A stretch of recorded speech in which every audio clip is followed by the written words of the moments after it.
UPSC IAS history 2007 के हल प्रश्न पत्र। प्रश्न नंबर 1 है, निम्नलिखित कथनों पर विचार कीजिए। पहला है, रॉबर्ट क्लाइव बंगाल के प्रथम गवर्नर जनरल थे। कौन थे? रॉबर्ट क्लाइव बंगाल के प्रथम गवर्नर जनरल थे। सेकंड स्टेटमेंट है, विलियम बेंटिंक भारत के प्रथम गवर्नर जनरल थे।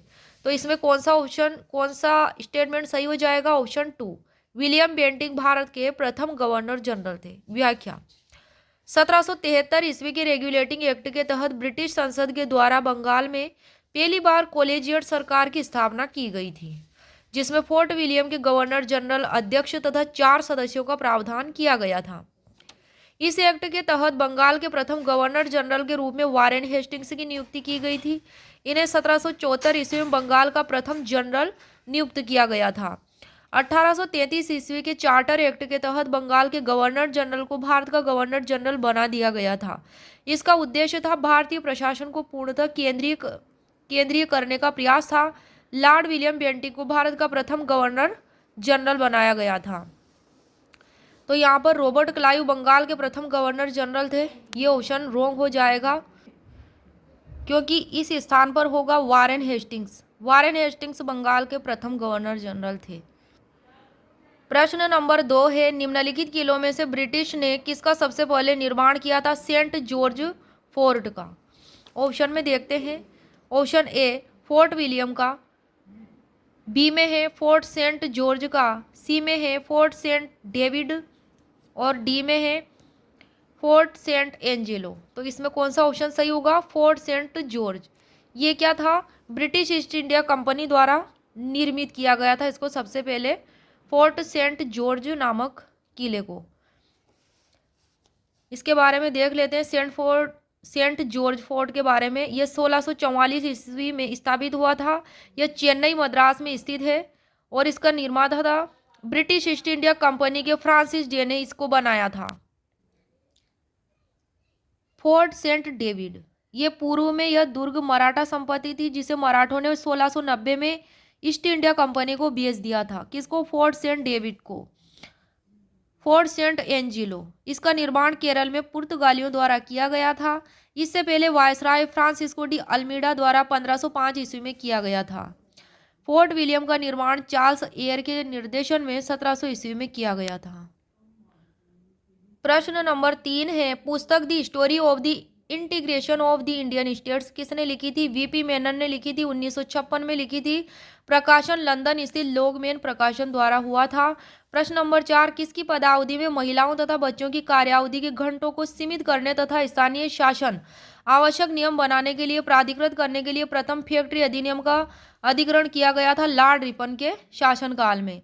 इसे ब्रिटिश भारत के वायसरायों में सबसे अधिक उत्तरदायी माना जाता है। लॉर्ड रिपन को रिपन द्वारा 100 या अधिक कार्यरत मजदूरों वाली फैक्ट्रियों में काम करने वाली महिलाओं तथा बच्चों के संबंध में कुछ उदारवादी नियम बनाए थे, जिसे प्रथम फैक्ट्री अधिनियम 1881 के नाम से जाना जाता है। इस एक्ट के तहत 7 वर्ष से कम उम्र के बच्चों को फैक्ट्रियों में काम करने पर रोक लगा दी गई थी और 7 से 12 वर्ष के बच्चों की कार्यावधि प्रतिदिन 9 घंटे तथा महीने में 4 दिन की छुट्टी का प्रावधान किया गया था।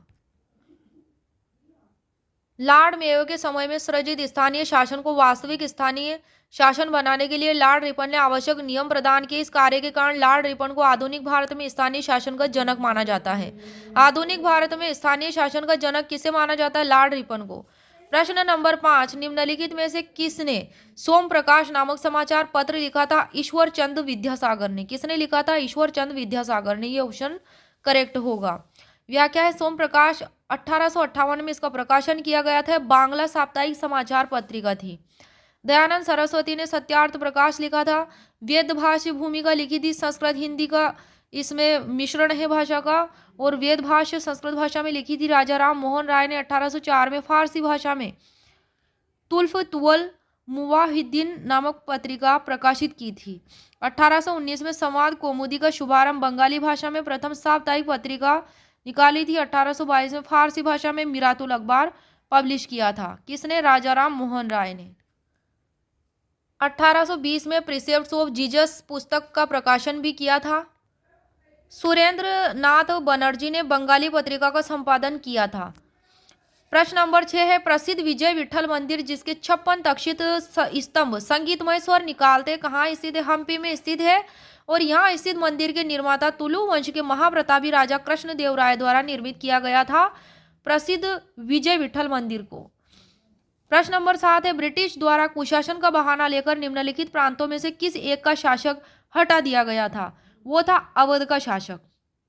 व्याख्या है ब्रिटिश भारत के गवर्नर जनरल लॉर्ड डलहौजी का कार्यकाल 1848 से 1856 यानी कि 8 वर्ष का लगभग कार्यकाल रहा था और उसने अनेक आरोपों और बहानों का सहारा लेकर भारत की देशी रियासतों को ब्रिटिश भारत में मिलाया। उसने 1856 ईस्वी में अवध का विलय किया। वहां के शासक को कुशासन का आधार बनाकर हटा दिया गया।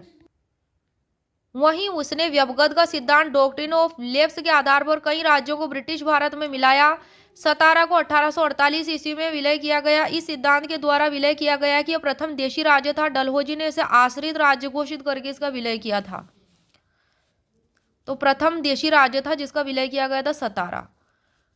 संबलपुर 1849 उत्तराधिकार के अभाव में इस राज्य का विलय कर लिया गया था। झांसी का किया गया था 1853 में। दत्तक पुत्र को मान्यता नहीं दी गई थी। नागपुर 1854 राजा के स्वर्गवास के बाद रानी द्वारा गोद लिए गए दत्तक पुत्र को मान्यता नहीं दी गई थी। बघाट 1850 राज्य द्वारा विलय किया गया था। उदयपुर 1850 राज्य द्वारा विलय। 1853 ईस्वी में कर्नाटक के नवाब की मृत्यु पर उसके उत्तराधिकारी को मान्यता नहीं दी गई। बरार की विजय 1853 ईस्वी में हैदराबाद के निजाम से बकाया धन के बदले में यह प्रदेश देने को बाध्य किया। इस प्रकार से सभी को व्यवगत सिद्धांत के द्वारा हड़प लिया गया था डलहौजी द्वारा। प्रश्न नंबर 8 है कथन ए वेवेल योजना के अनुसार कार्यकारी परिषद में हिंदू और मुस्लिम सदस्यों की संख्या समान होती थी। कारण बी में वेवेल का विचार था कि ऐसी व्यवस्था से भारत का बंटवारा बच जाता। तो कथन ए इसमें राइट होगा। वेवेल योजना के अनुसार कार्यकारी परिषद में हिंदू और मुस्लिम सदस्यों की संख्या समान होती थी, इसलिए कथन ए राइट हो जाएगा और कारण बी गलत हो जाएगा क्योंकि वेवेल का विचार था कि ऐसी अवस्था से भारत का बंटवारा बच जाता, क्योंकि वो बंटवारा चाहता था लेकिन उसको टालना चाहता था, इसलिए ये कथन जो स्टेटमेंट रॉन्ग हो जाएगा। व्याख्या हम देख लेते हैं। भारत के गवर्नर जनरल लॉर्ड वेवेल ने देसाई लियाकत फॉर्मूले के आधार पर हिंदू और मुस्लिमों की बराबर संख्या वाली कार्यकारी परिषद का प्रस्ताव किया था। इसके पीछे लॉर्ड वेवेल की मंशा भारत के विभाजन को रोकना नहीं बल्कि विभाजन को कुछ समय तक टालने की थी। अक्टूबर 1943 में लॉर्ड लिनिथगो के स्थान पर विस्काउंट वेवेल वायसराय तथा गवर्नर जनरल नियुक्त किए गए। किसके स्थान पर? लॉर्ड लिनिथगो के स्थान पर विस्काउंट वेवेल वायसराय के रूप में नियुक्त किए गए। वेवेल भारतीय संवैधानिक गतिरोध को दूर करने के उद्देश्य से मई 1945 ईस्वी में लंदन गए। वहां उन्होंने भारतीय प्रशासन के संबंध में ब्रिटिश सरकार से विस्तार से बात की तथा कुछ प्रस्ताव रखे। जून 1945 के उन प्रस्तावों को वेवेल योजना के नाम से सार्वजनिक किया गया था। वेवेल योजना के प्रस्ताव में कार्यकारिणी में मुसलमान सदस्यों की संख्या हिंदुओं के बराबर होना, परिषद में वायसराय तथा कमांडर इन चीफ को छोड़कर सभी सदस्यों का भारतीय होना, शीघ्र ही शिमला में एक सम्मेलन का बुलाया जाना तथा युद्ध समाप्ति के बाद भारतीयों के द्वारा खुद का संविधान बनाया जाना इत्यादि प्रावधान शामिल किए गए थे वेवेल योजना में। इस योजना का उद्देश्य था राजनीतिक गतिरोध को दूर करना, भारत को पूर्ण स्वशासन की दिशा में आगे बढ़ाना और संवैधानिक समझौता दूर करना था। इसका उद्देश्य कहीं से भी हिंदू मुस्लिम एकता को दृढ़ करना नहीं था जिससे भारत का विभाजन रुक सके। प्रश्न नंबर 9 है किसने बहुविवाह नामक पुस्तक लिखी थी? तो ये लिखी थी ईश्वर चंद्र विद्यासागर ने। 19वीं शताब्दी का महान शिक्षा शास्त्री और समाज सुधारक थे ईश्वर चंद्र विद्यासागर। बहुविवाह, बाल विवाह और विधवा पुनर्विवाह न होने जैसी कुरीतियां दूर करने का प्रयास उन्हीं के प्रयासों से हुआ। हिंदू विधवा पुनर्विवाह अधिनियम 1856 भी पारित किया गया था। विधवा पुनर्विवाह अधिनियम 1856 का इस एक्ट की धारा 15 के तहत विधवा विवाह को वैध मान लिया गया। उनसे उत्पन्न बालक को वैध घोषित कर दिया गया। बाल्य विवाहेर दोष नामक पुस्तिकाएं लिखी गई। प्रश्न नंबर 10 है आचार्य विनोबा भावे के भूदान आंदोलन प्रारंभ में कौन सा एक उससे संबंध था? तो यह था स्थान पोचमपल्ली। व्याख्या इसकी देखते हैं हम। वर्ष 1951 ईस्वी में आचार्य विनोबा भावे द्वारा तेलंगाना के पोचमपल्ली में भूदान आंदोलन की शुरुआत की गई थी। विनोबा भावे 18 अप्रैल 1951 को आंध्र प्रदेश के नलगोंडा जिले में सर्वोदय सम्मेलन के सिलसिले में गए हुए थे। यह जिला उस समय साम्यवादी गतिविधियों का प्रमुख केंद्र बना हुआ था। भावे के इस प्रवास के दौरान इस गांव के जमींदार रामचंद्र रेड्डी ने 100 एकड़ जमीन गांव के 40 हरिजन परिवारों को देने का प्रस्ताव किया था। 100 एकड़ जमीन को यह स्वतः स्फूर्ति प्रस्ताव ही भूदान आंदोलन की उत्पत्ति का कारण बना।